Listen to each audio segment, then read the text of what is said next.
বন্ধুরা, আজ আমি আপনাদের সাথে শেয়ার করছি খুবই কুইকভাবে এবং কম সময়ের মধ্যে আর কম উপকরণ দিয়ে কিভাবে এই মাছের রান্না করবে, সেটাই আজকে আমি তোমাদের সাথে শেয়ার করব।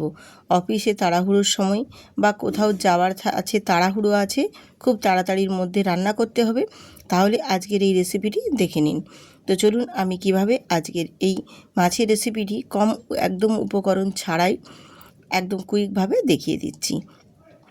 আমি 4 পিস মাছ নিয়েছি আর মাছগুলোকে খুব ভালো করে নুন হলুদ মাখিয়ে ম্যারিনেট করে নিচ্ছি। অবশ্য মাছগুলোকে ধুয়ে নিয়েছি ভালো করে। নমস্কার, আমি রূপা, ব্লগস উইথ রূপা চ্যানেলে আপনাদের সবাইকে স্বাগত জানিয়ে আজকে আবারও একটি মাছের সুন্দর রেসিপি নিয়ে হাজির হয়েছি। তো এই রেসিপিটি আশা করি আপনাদের ভালো লাগবে। যদি ভালো লাগে তাহলে ভিডিওটিতে লাইক দিয়ে ভিডিওটি কন্টিনিউ করবেন। মাছগুলো আমার দেখো ম্যারিনেট করা হয়ে গেছে। এবার মাছগুলোকে আমি রেস্টে রেখে দেবো। কিছুক্ষণ পর আমি চলে এলাম গ্যাসেতে। গ্যাসটা অন করে একটা কড়াই বসিয়ে দিয়েছি আর কড়াইয়ের মধ্যে তেল দিয়ে তেলটাকে বেশ ভালো করে ধোঁয়া ওঠা গরম করে নিতে হবে, কারণ আমি এখানে মাছগুলো ভেজে নেব। একটু তেলটা খুব ভালো করে গরম করে নিলে মাছগুলো কিন্তু ভেজে নিতে সুবিধে হবে, তাহলে কড়াইয়ের গায়ে একটু আটকে যাবে না বা চিটিয়ে যাবে না, মাছগুলো সুন্দর করে ভাজা হবে। তো আমি এখানে যে মাছের রেসিপিটি আপনাদের সাথে শেয়ার করছি, খুব ইজিভাবে এবং খুব কম সময়ের মধ্যে কম মশলা দিয়ে তোমাদের বানিয়ে দেখাবো যে এইভাবেও মাছের রান্না করা যায়। হ্যাঁ বন্ধুরা, সত্যি সুন্দর, একবারে উপকরণ না দিয়েও সুন্দরভাবে মাছের রেসিপি করা যায়। তাড়াহুড়োর সময় এইভাবে রান্না করে নেবেন, খুব তাড়াতাড়ি রেডি হয়ে যাবে। গরম গরম ভাতের সাথে আর কিছুই লাগবে না, ভীষণ ভালো লাগে খেতে। মাছগুলোকে আমি তেলের মধ্যে দিয়ে একটু উল্টে পাল্টে ভেজে নিচ্ছি। এই পাশ এপাশ এক পাশ দুপাশ দুটো পাশই বেশ সুন্দর করে একটু ভেজে নেব লাল লাল করে। বেশ মাছগুলো লাল লাল করে ভাজা হয়ে গেলে তারপর মাছগুলোকে তুলে নেব। তো এইভাবে বন্ধুরা মাছগুলোকে একটু ভেজে নেবেন লাল লাল করে, তাহলে মাছগুলোর ভেতর বেশ সুন্দরভাবে নুন হলুদটা ভেতরে ঢুকবে আর মাছগুলো খেতেও বেশ ভালো লাগবে। মাছগুলো দেখো বেশ লাল লাল করে ভেজে নিয়েছি। এবার মাছগুলোকেও আমি তুলে নিচ্ছি।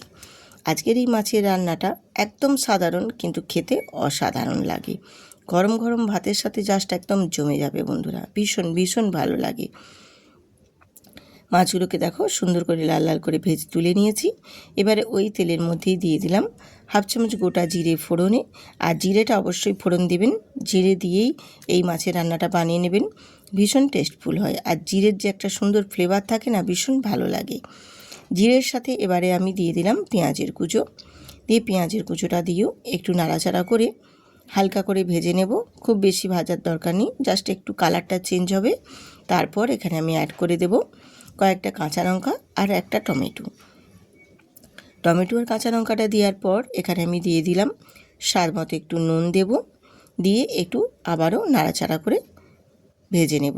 তাহলে টমেটোটা আর পেঁয়াজটা খুব তাড়াতাড়ির মধ্যে কিন্তু নরম হয়ে যাবে। আর নুনটা দিয়ে দিলে টমেটোগুলোও কিন্তু বেশ তাড়াতাড়ি নরম হয়ে যাবে। দিয়ে এবার পেঁয়াজ আর টমেটো কাঁচা লঙ্কা সব কিছুটাই বেশ ভালো করে একটু নাড়াচাড়া করে একটু ভাজা ভাজা করে নেব। বেশ দেখুন একদম সুন্দর করে ভাজা ভাজা হয়ে গেছে। এবারে আমি এখানে একটা গুঁড়ো মশলা অ্যাড করব। শুধু গুঁড়ো মশলায় কী কী দিচ্ছি দেখুন। এখানে দিচ্ছি জিরে গুঁড়ো হাফ চামচ, দেবো হাফ চামচ এখানে ধনিয়া গুঁড়ো, আর দেবো এখানে কাশ্মীরি লঙ্কার গুঁড়ো কালারের জন্য, আর দেবো হলুদের গুঁড়ো। আমি এখানে 4 পিস মাছ নিয়েছি। 4 পিস মাছের জন্য যেই রকম পরিমাণে গুঁড়ো মশলাগুলো লাগবে ঠিক সেই পরিমাণেই আমি কিন্তু এখানে নিয়েছি। বেশি দরকার নেই নেওয়ার, বেশি নিলে কিন্তু যে ভালো লাগবে সেটা না। পরিমাণ অনুযায়ী যে কোনো জিনিস দিলে তার স্বাদও কিন্তু সেই মতনই হবে। দিয়ে একটু অল্প জল দিয়ে খুব ভালো করে গুলে নেব গুঁড়ো মশলাটাকে। বেশ সুন্দর করে সব কিছু যেন জলের মধ্যে গুলে যেতে পারে সেইটাই। এবার আমি এইটাই গুঁড়ো মশলাটা এখানে অ্যাড করে দিচ্ছি। এই পেঁয়াজ আর কাঁচা লঙ্কা টমেটো ভেজে নিয়েছি সেখানে এখানে অ্যাড করে দিলাম। দিয়ে এবারে নাড়াচাড়া দিয়ে বেশ ভালো করে মশলাটাকে একদম সুন্দর করে শুকনো শুকনো করে কষিয়ে নেব।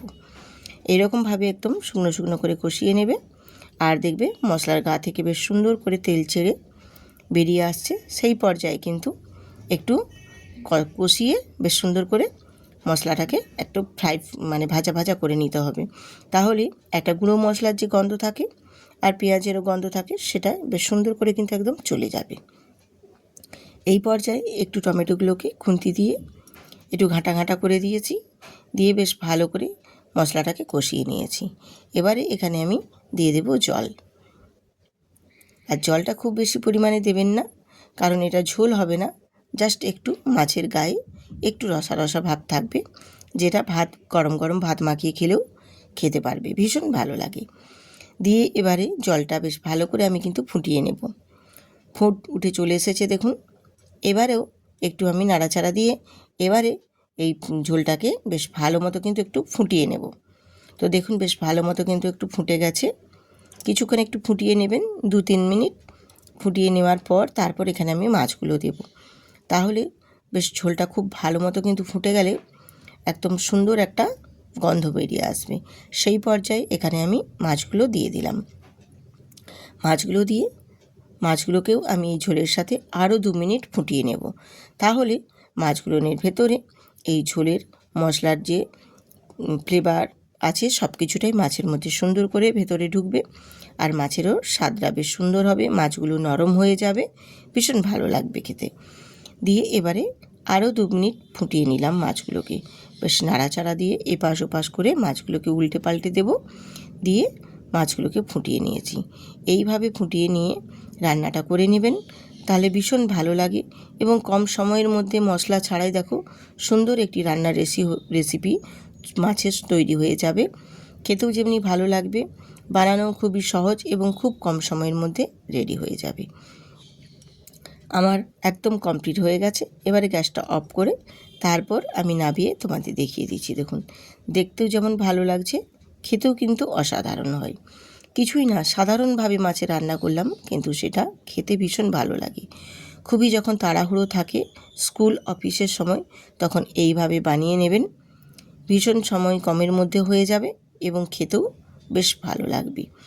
কোনো একদম মশলা ছাড়াই বানিয়ে তোমাদের আজকে দেখিয়ে দিলাম কত সুন্দরভাবে মাছের একটি রেসিপি। যদি ভালো লেগে থাকে অবশ্যই কিন্তু বন্ধুবান্ধব আত্মীয় স্বজন সাথে শেয়ার করতে ভুলবেন না, এবং ভিডিওটিতে একটি লাইক দিয়ে সুন্দর করে একটা কমেন্ট করে দেবেন। আর নতুন নতুন বন্ধুদের উদ্দেশ্যে বলছি, ভিডিওটি ভালো লাগলে অবশ্যই আমার সঙ্গে জুড়ে থাকতে পারো, আমার সঙ্গে দুপথ চলতেও পারো, আর কমেন্ট করেও জানিয়ে দিতে পারেন কেমন হয়েছে আজকের এই মাছের রেসিপিটি। ভালো লাগলে অবশ্যই কিন্তু চ্যানেলটি সাবস্ক্রাইব করে বেল আইকনটি প্রেস করবেন। তাহলে বন্ধুরা আজকে এখানেই শেষ করছি। দেখা হচ্ছে পরবর্তী আরেকটি নতুন রেসিপির সাথে, আবারও তোমাদের সাথে। সবাই সুস্থ থাকো, ভালো থাকো। আজ এখানেই রাখলাম।